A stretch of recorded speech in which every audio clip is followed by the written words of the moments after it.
గౌరవ ప్రధానమంత్రి శ్రీ నరేంద్ర మోదీ గారు 2025 ఆగస్టు 15న 79వ స్వాతంత్ర దినోత్సవ సందర్భంగా ఎర్రకోట నుండి చేసిన GST 2.0 సంస్కరణ చారిత్రాత్మక ప్రకటన దేశ ప్రగతికి బాటలు వేస్తూ ఉంది.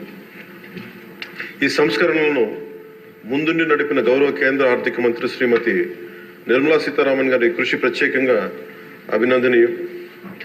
GST మండలి 56వ సమావేశంలో వాటిని ఆమోదించింది.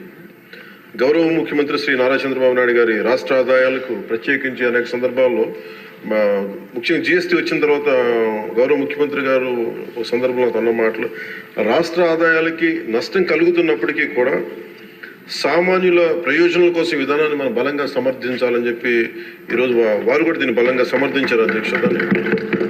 ఎందుకంటే మనకి ఆర్థిక ఆటుపోట్లని చూస్తూ కూడా వచ్చే ఆదాయం తగ్గిపోతున్న GST సంస్కరణ వల్ల, కానీ దాన్ని ఇంకొకలాగా దాన్ని ఎలా పూడ్చుకోవాలని తెలిసి ఆయన ముందుండి దీన్ని మద్దతు తెలిపినందుకు వారికి నా కృతజ్ఞతలు తెలియజేస్తాను.